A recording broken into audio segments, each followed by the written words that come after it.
In the far reaches of Sector 73X, where the stars thinned into shadows and stellar maps became guesswork, the planet Dralos 9 drifted in silence.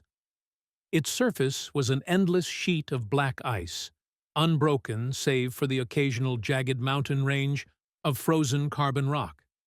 Temperatures dipped so low that even time itself seemed to freeze. And yet, a signal pulsed. It began as a whisper, one no one was supposed to hear. The deep space science vessel Vel Atraxi, crewed by a multi-species team of xenologists and historians from the galactic Concord, caught the anomaly during a routine debris survey. At first, it was dismissed as stellar noise, but one of the younger technicians, a Klikari named Vren, insisted it bore signs of deliberate pattern, human but archaic. "There shouldn't be any humans this far out," growled Commander Zovesk, the towering reptilian in charge of the mission. "The expansion treaties never reached this sector." But the pattern persisted, and the message became clearer.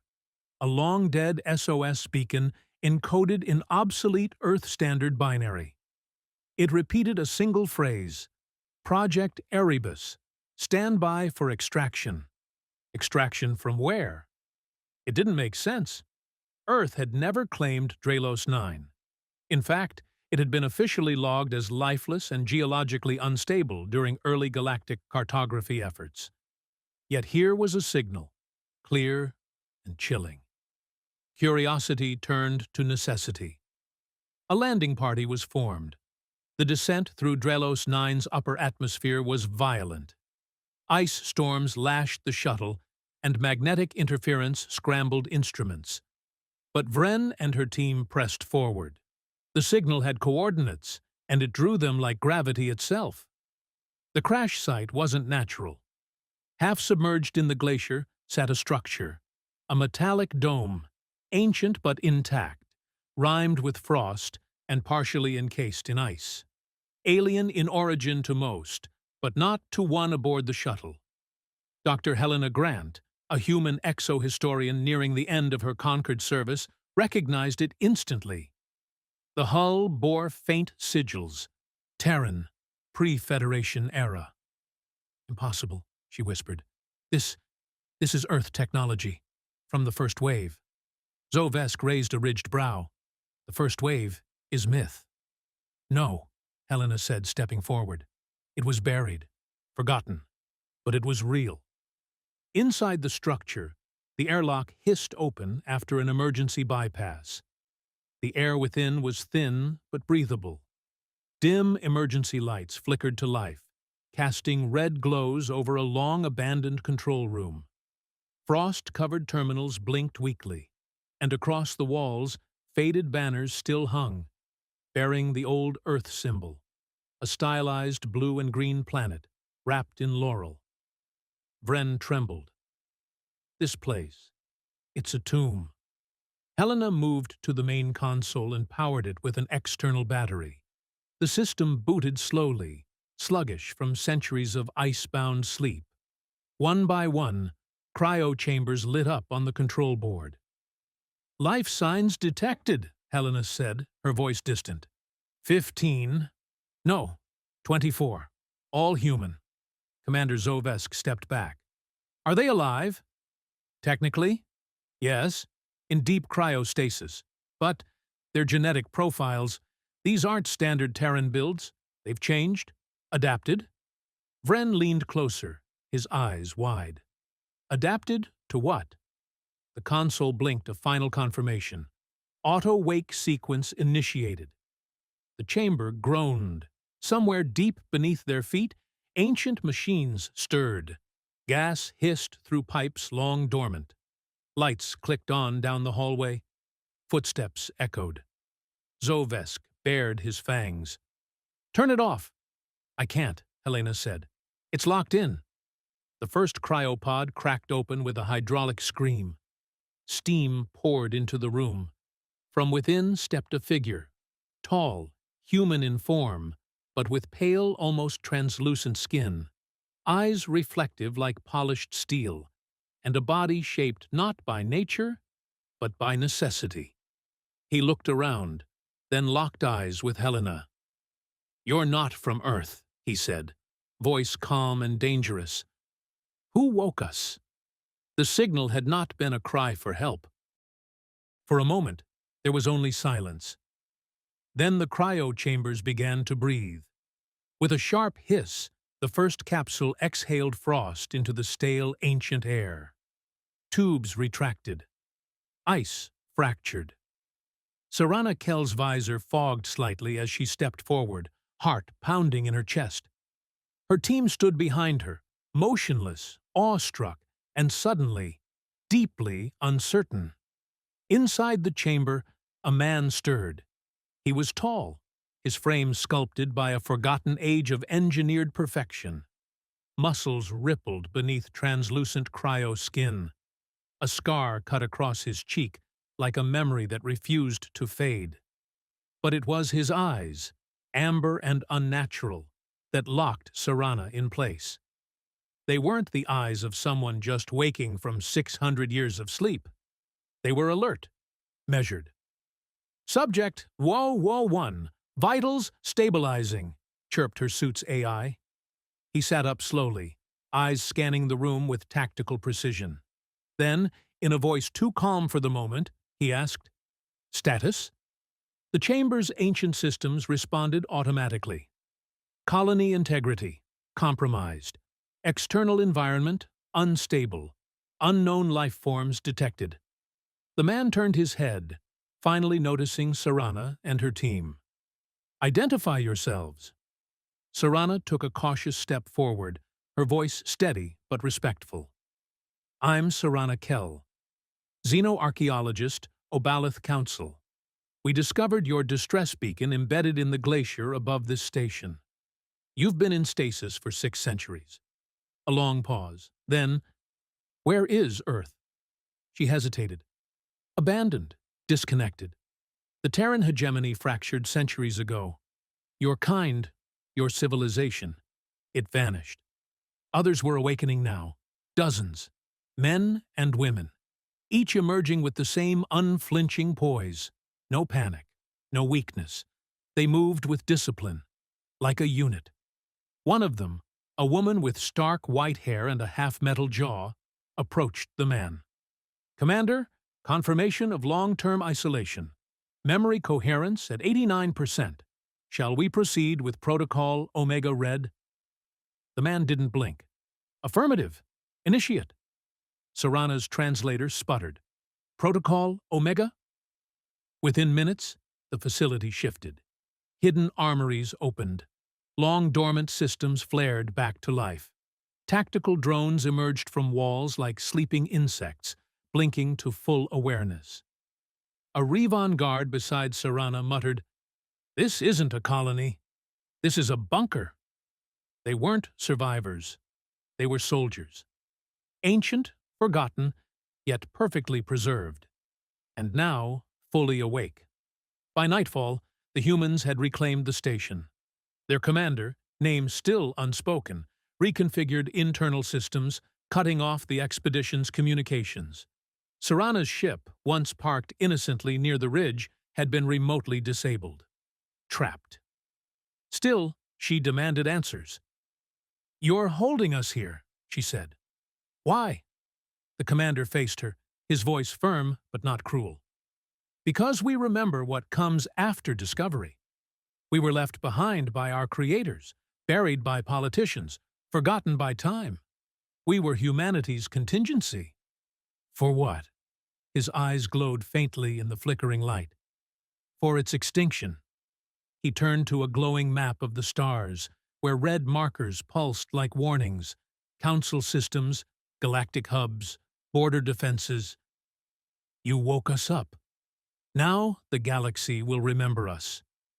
Sarana stared at him, and for the first time, she wasn't sure if they had saved the past or awakened the future's worst nightmare. The stars above Sector 9 burned cold and silent, unaware that something ancient had stirred beneath the glacial crust of Varela. Word traveled slowly at first, Rumors, intercepted pings, ghost signals echoing from an unauthorized energy spike in a long-dead Terran frequency. But it didn't go unnoticed for long.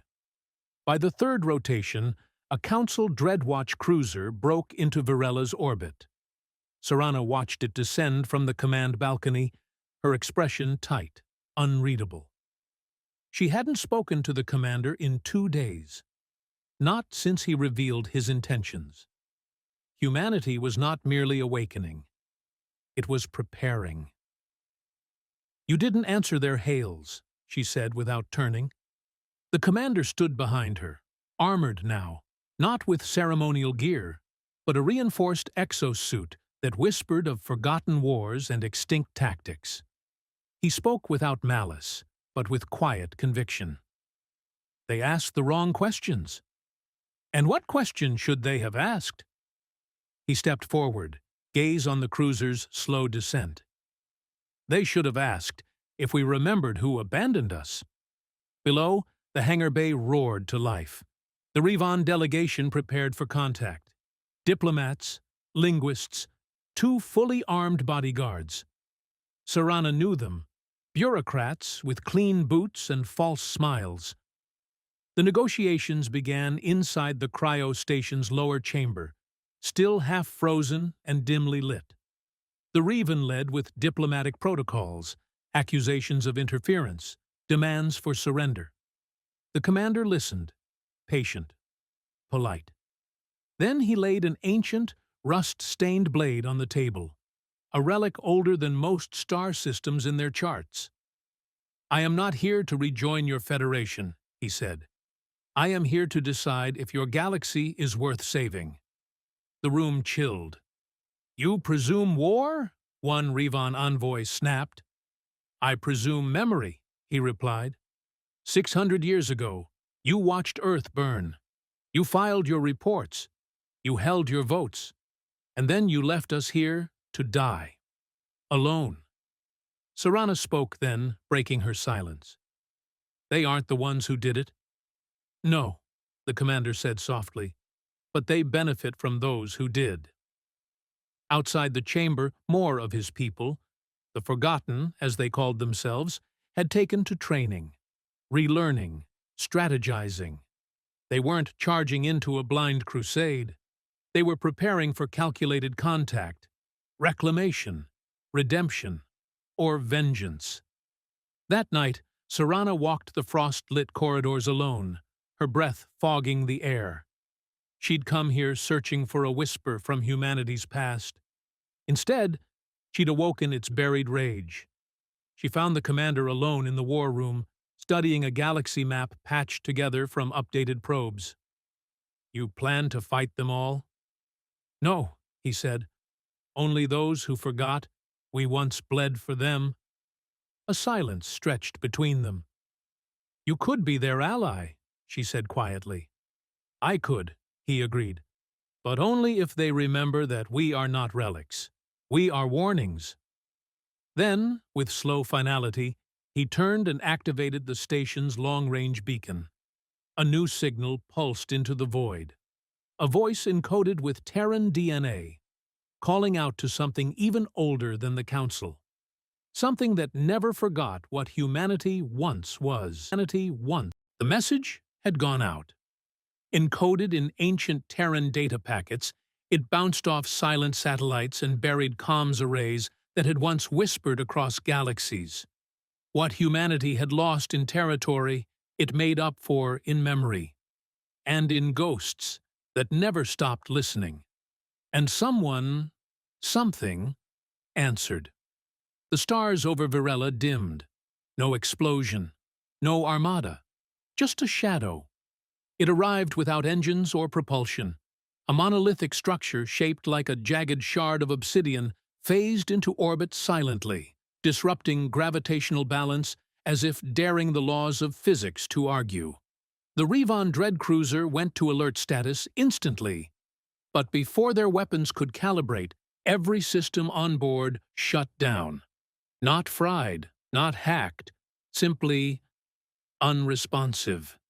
like reality had decided their technology was no longer welcome. In the cryostation below, alarms flared, but the commander stood calmly in the center of the control chamber, eyes locked on the screen. "They came," Serana whispered. He nodded once. "I told you. The old gods of war never died. They just waited for the right frequency." The object in orbit wasn't a weapon. It was a key, and it unlocked something deep beneath Varella's ice crust. The planet trembled. Fractures raced across glaciers like veins of light. Machinery from a lost age churned to life underground. Vast vaults opening, releasing biosteel warframes, glider drones, and memory-cored AIs. Not autonomous, not programmed, remembered. Terra's legacy had not been buried. It had been sealed. And now it walked again. The Revon envoys panicked. They tried to flee, but found every transport frozen in place, magnetically anchored by tech they didn't understand. They turned to the commander. "You're waking a war machine." "No," he said. "I'm reminding the galaxy we built it first." Serana stood beside him. She had seen the truth now. Humanity hadn't vanished. It had evolved in exile, in the silence of betrayal. They had learned to make strength from ruin. "What happens now?" she asked. The commander didn't answer at first. He watched as the vaults opened across the icy plains, releasing Terran sleeper units. Each one bore the crest of an Earth that no longer existed on any star map. Then he turned. "Now, the galaxy remembers." The Revon High Council sent a fleet. Hundreds of ships, fully armed, arrogantly designed to contain threats, not to survive them. They never reached Varela. The shadow in orbit shifted. It didn't fire a weapon. It became one. Beams of dark light, silently vibrating in dimensions only half seen, lanced through the fleet like glass under a laser. Ships bent, twisted, imploded into fragments smaller than memory. It was not a battle. It was a warning. And across the stars, other human echoes stirred. Colonies thought long dead. Refugees forgotten in black hole time loops. Martian command AI fragments, all awakening. The forgotten were forgotten no more. The galaxy would not be ruled by the old powers. Because humanity, the discarded and underestimated, had returned. Not as conquerors, not as diplomats, but as something else. A reminder, a reckoning.